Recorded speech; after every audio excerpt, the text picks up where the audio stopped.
Hi everybody, my name is Peter Dillard, and this afternoon I'd like to make a few remarks about Martin Heidegger and the relation between his philosophy, particularly his later philosophy, and contemporary theology.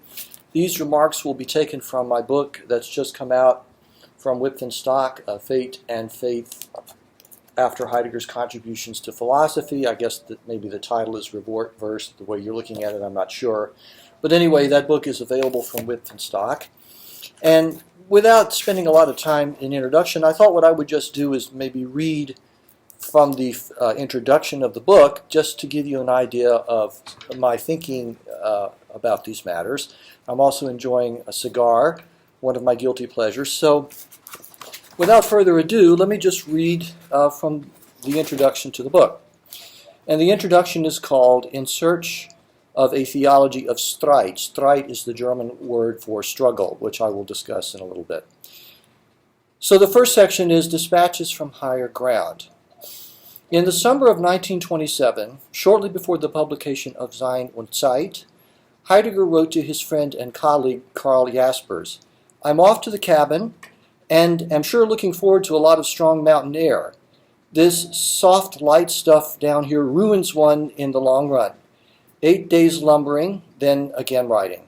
It's late night already. The storm is sweeping over the hill. The beams are creaking in the cabin. Life lies pure, simple, and great before the soul.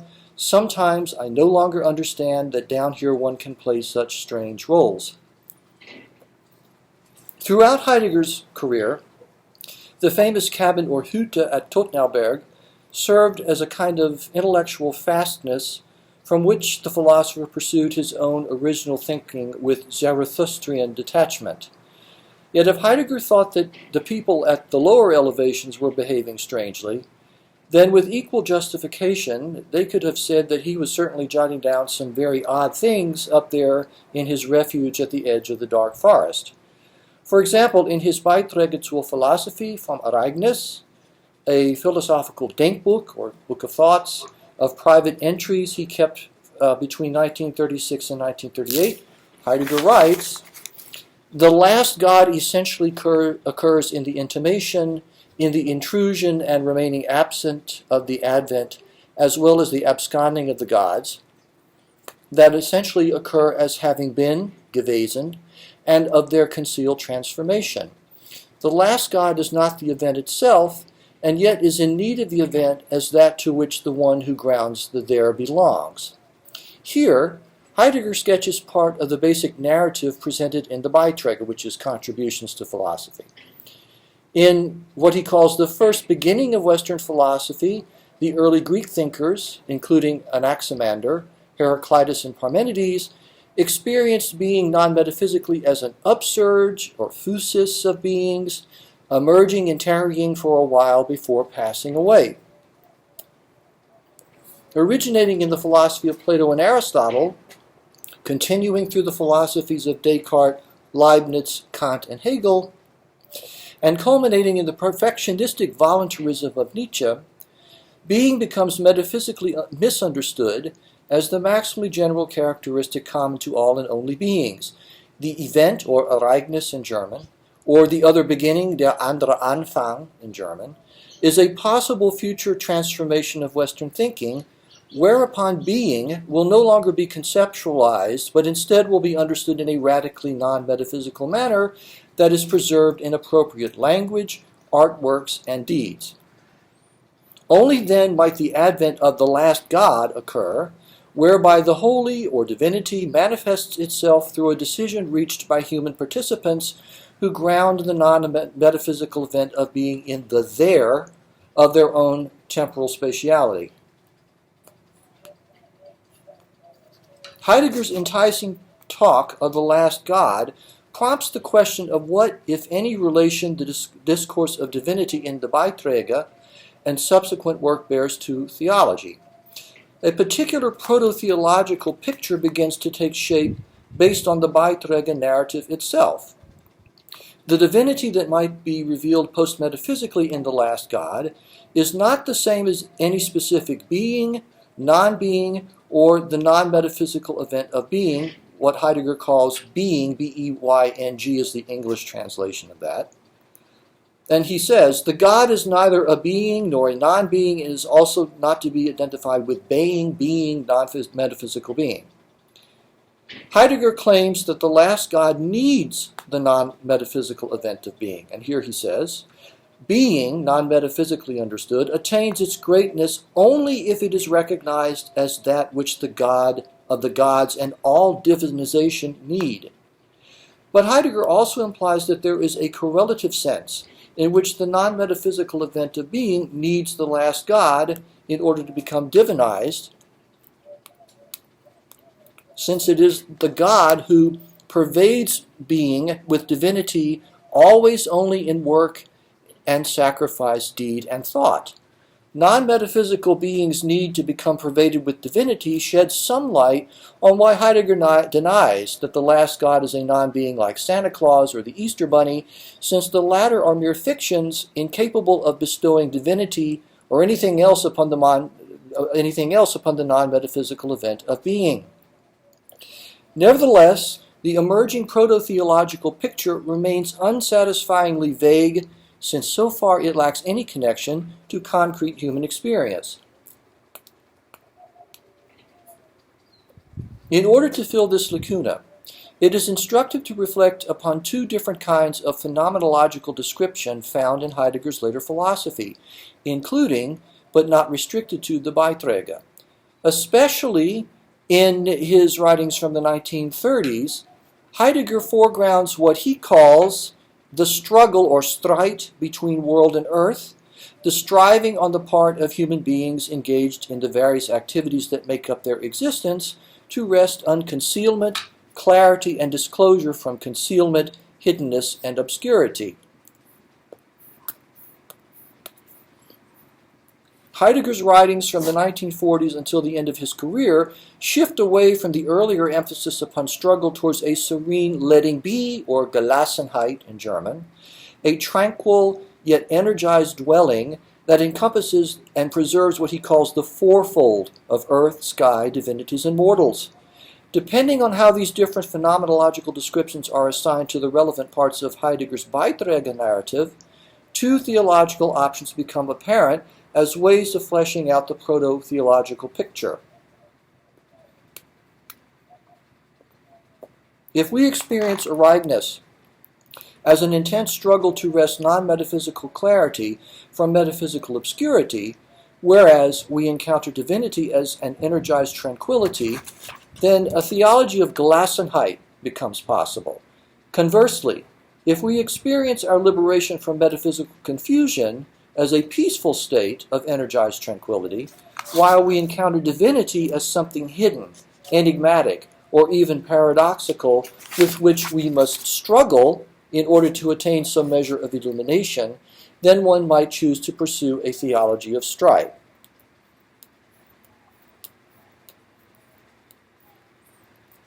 In a recent study, the rudiments of a non-metaphysical Gelassenheit theology rooted in the Christian faith tradition have been developed. That's also one of my works, which you can consult if you check out this book. I have a footnote about it. Human beings experience the non-metaphysical event of being as a piecemeal and incremental struggle to gain a foothold of thoughtful openness by unraveling metaphysical and other kinds of philosophical misconceptions that distort our understanding of divinity. The stage is then set for the human encounter with the holy as something purportedly out there and real that is neither any specific being nor the non-metaphysical event of being, but rather a pervasive, energized tranquility.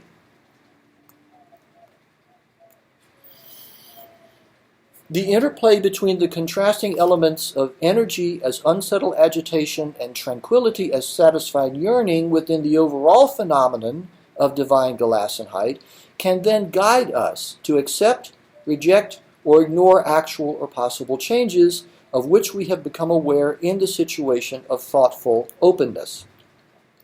The aforementioned study also explores ways in which our encounter with the holy as Gelassenheit can be integrated with Christian commitments to the Incarnation, the Atonement, the indwelling of the Holy Spirit, and the Trinity construed in a decidedly non-metaphysical light. But what are the other theological options described above? What reasons might be given for developing a theology of Streit? Within the broad framework of Heideggerian non-metaphysical theology, theological alternatives are crucial not only as a means of promoting fruitful dialogue, but also in order to demarcate sharply between faith and theology.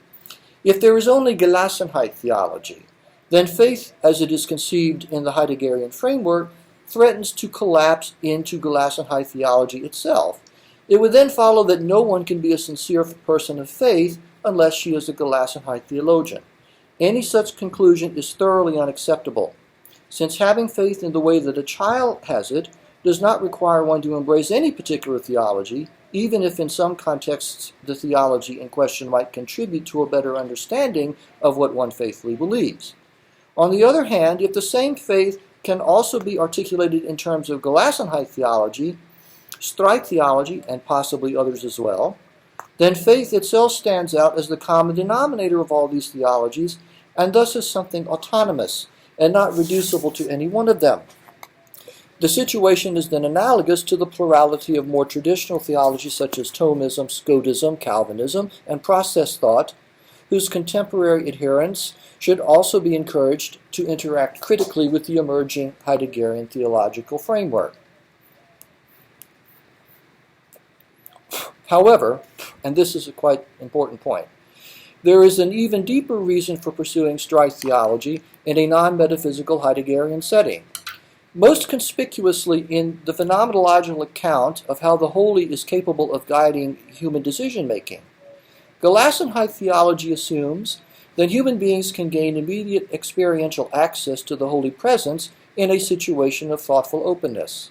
Only then may the interplay between the elements of energy and tranquility within the experience of Gelassenheit reveal whether an actual or possible change of which one has become aware should be embraced, rejected, or ignored. How does the holy become experientially available to us in the first place, though?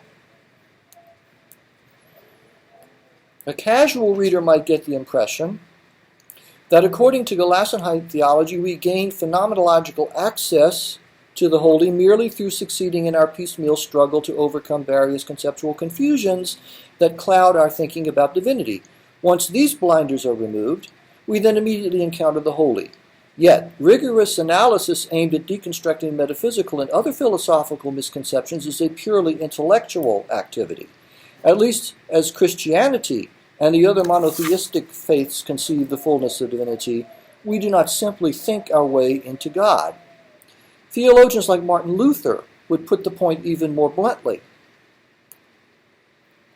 Original sin is a pervasive and corrupting influence that blinds our thinking, experiencing, and other natural capacities to the presence of divinity.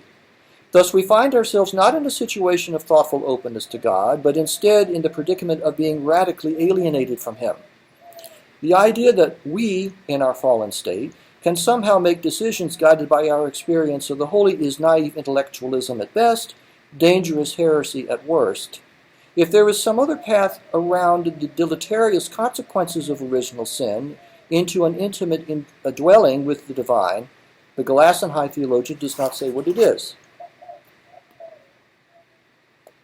Interestingly, from the perspective of Heidegger's Beiträge narrative concerning the non-metaphysical event of being and a possible epiphany of the last God, Gelassenheit theology gets things exactly backwards. Heidegger writes, "But being, non-metaphysically understood, essentially occurs as event, the site of the moment of decision regarding the nearness and remoteness of the last God.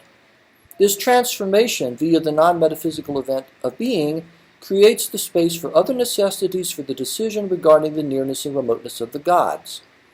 There is much in this passage that is obscure, but one point is crystal clear. If Heidegger is right that remote divinity in the form of the last God, or the gods, only draws near to us through some sort of decision we must make once we have undergone the transformation to a post-metaphysical situation, then obviously our decision here cannot be guided by our experience of immediately accessible divinity, for it is only through the decision itself that we might experience an epiphany of the holy, or that is to say, a theophany. What has been said so far suggests that Heidegger's Beiträge might be a valuable resource for the project of developing a non-metaphysical Streittheology theology that, number one, distinguishes divinity as such not only from any specific being, but also from the non-metaphysical event of being, and number two, identifies our fundamental encounter with divinity as a struggle to find clarity in the face of obscurity. Nevertheless, the task of mining the Beiträge for possible theological insights is a formidable one. As can be seen or heard from the few passages that have already been quoted, it is a daunting, perhaps even impregnable text. We need to find a path into the Beiträge that, although it does not presume to offer a comprehensive interpretation of Heidegger's difficult work, provides us with a definite orientation so that as theologians we can absorb its main ideas and effectively engage the relevant issues it raises. The somewhat circuitous route we shall take begins with an earlier text by Heidegger. So I'm going to stop there, and maybe in a future video, if people are interested, I will continue reading from the introduction, because I don't want to throw too much at you at this point. Hopefully that gives you some sense of what I'm trying to accomplish in the book. So that's all I have to say for right now. I would encourage people who have any questions to put them in the feed beneath this video on my Twitter feed, and if I can, I will certainly be happy to answer them. I hope you've enjoyed this, and this should give you some idea of what I'm trying to accomplish in this work. So in any case, please be good to each other. Please love each other as Christ loved you. And until next time, if there is a next time, this is Peter Dillard signing off. Thank you for your attention, and I hope everybody has a good evening and a good rest of your week. Thanks a lot.